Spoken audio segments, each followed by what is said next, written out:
my mother was not going to just sit and cry. She was looking for a plan, and she decided she's going to get her husband out of the German jail.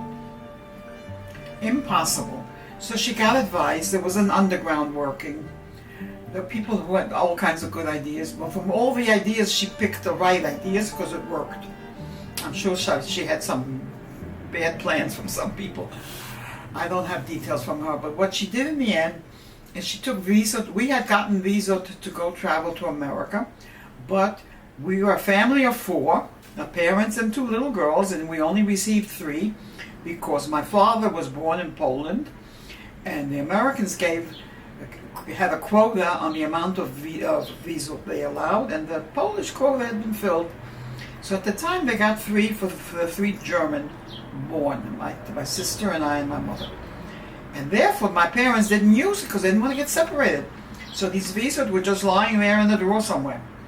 So at some point she took them out and decided this would help her get him out, because in 1938, the end of 1938, the beginning of 1939, you were still allowed to leave Germany as a Jew if you could prove that you had someplace that was willing to take you in.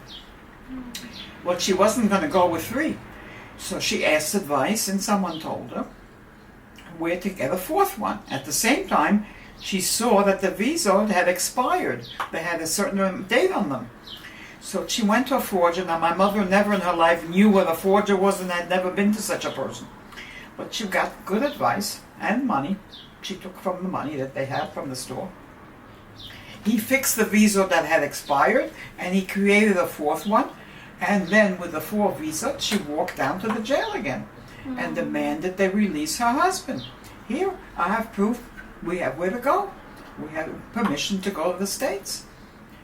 And in addition, she came ready to pay a big fine because she knew that she was told, without a fine, none of your papers are going to be enough. It's a bribe, right? A fine, a bribe.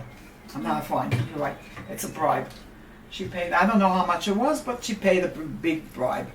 You're right, fine was the wrong word for that. And she takes him home, walking home, and she explains to him that the girls are no longer home. Oh. He understood, he wasn't upset or angry, he understood exactly what she had done and how brave she had been. And he comes home with her to the wrecked store, and they both sit and talk what to do next, and they obviously are not going to stay in Germany if their girls are in a different country, and there's no point in staying in a shop that's completely wrecked. In the meantime, she had managed to catch some money from people. People had bought in the shop in installment payments. Some people paid her in the time in between all this is happening, and some people took advantage of the situation. Forget it, lady, we're not going to pay you. Whatever money she managed to collect, she had. And the 2 of them decided, we're going to Belgium. How are they supposed to go to Belgium? Nuremberg laws forbade Jews from traveling. They could not go on a train. They, of course, did not have a car.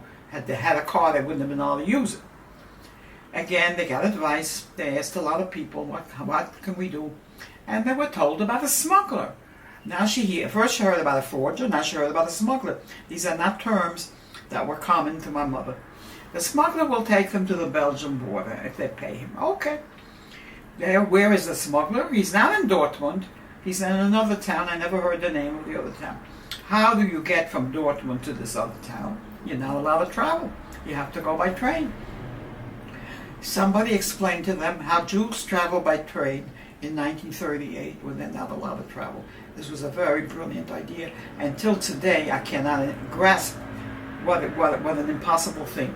They were told, it's very simple. You can get into the train station. Nobody looks who's walking around because all the checking is done on people sitting in the train. Just go and crawl under the train. You want crawl under. Under the train, there are long beams that you can hold on to. Nobody will pay attention to you. Go and do that. Well, what an idea. I've been telling this for many years, and it's absolutely shocking. Trains are noisy and dirty, and when they're traveling, I'm sure they shake a lot. But this is what they did. Now, obviously, you cannot travel with little kids if you're traveling under a train, and you can't use suitcases with you. But that's what they did. They walked into the train station, and there was no checkup at the entrance. Nobody paying attention to people walking around. They found the train they wanted, They crawled under it and they held on. Can imagine that I was given a bit of an explanation. They were lying on the bar, like it was under their body and hanging on for dear life. And any time the train stopped, they could relax for a minute. Now a big trip to this other town within Germany, and there they got off. And nobody saw that. They looked I'm sure they looked dirty. They walked out, and they went to meet the smuggler. The smuggler said, fine, here's my truck. He had a big truck with a small cabin in front for him for the driver, a large big container in back cabin with his merchandise, which was wooden logs, and in between he had built a hidden cabin that you couldn't see from the outside, very small, in between where the walls were inside. And he pushed them in there and told them to stand and not make noise and be very quiet. And then he pushed 2 more girls in, 2 young Jewish girls. They didn't know them, they weren't related. He had 4 passengers, locked them in, told them to be quiet, not to breathe, not to move, and off he went. Of course, they drove a few kilometers, and there was a checkup. He had to show his papers. He showed his papers. And whoever was checking, Nazi police, didn't think he was asking him to unload all that merchandise, so they said they would let him continue. But just in case somebody's hiding, they took out their guns and they went pat, pat, shot into the truck. Nobody was hurt. The 4 hidden passengers heard the shooting. They understood the purpose of it. And the driver to the left started driving. As soon as he was a few kilometers away in a quiet spot, he pulled over. He must have had a window between his area and the people, because he turned to them and started telling them, look how dangerous this trip is. Look how my truck is getting wrecked by these people. You've got to pay me more. He squeezed them for more money. My parents paid more. The girls paid more. This happened the 2nd time. They paid more. And the 3rd time, my mother gave him a piece of jewelry, of valuable jewelry. And the girls said, we have nothing left. So he said, okay, get out. My father and my mother just looked at each other. Horrible. How could they kick them out? How could he kick them out? Not far from the border. In the middle of nowhere, how would they go? So my father insisted on paying for them. And my mother gave him her full support. Now, they had no responsibility, and neither knew how long their own money would last or what the future held. But they didn't feel right being witnesses to such a thing. So, what the driver couldn't care less. He got more money. He took all 4 of them to the border. He stopped off at a place where there was no checkup. And they all got off. Now, the young girls, I don't know their names, and I don't know what happened to them. But they gave my parents a huge thank you. And they went into Belgium. My parents went into Belgium and found their way to Antwerp. Antwerp, the people were waiting, but they were very suspicious that they would never see them. They had gotten a phone call that they were on their way, but they knew that travel was forbidden to Jews. So, I had taken my Susan, by the way, I didn't mention, she was not in the same apartment with me because there wasn't space for 4 girls in one place. She was with a brother of Max Frisch in the same street. I'm sure I saw her here and there. Anyway, they called her over, and the other family Frisch were sitting around waiting to see. There's a knock on the door, and there are my parents. Now, I hadn't seen them for 3 months.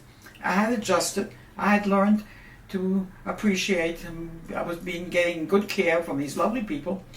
So I didn't know who it was, and after a few minutes, there was a click, and I suddenly realized something, and I burst out crying, and my sister burst out crying, and my mother and Mrs. Fish, and it was a hysterical scene.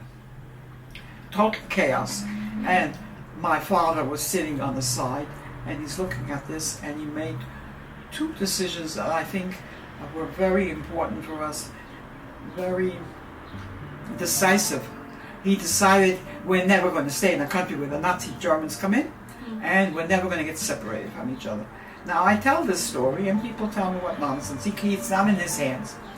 It's not his ability. That's true in a way. On the other hand, this decision pushed him, and my mother with him agreed. So when some people hesitated to leave wherever they felt danger because they wanted to get more money by selling something, or they wanted to wait for another family member, or whatever the reason, my parents never waited for any nonsense, anything serious. They just kept pushing ahead and ahead.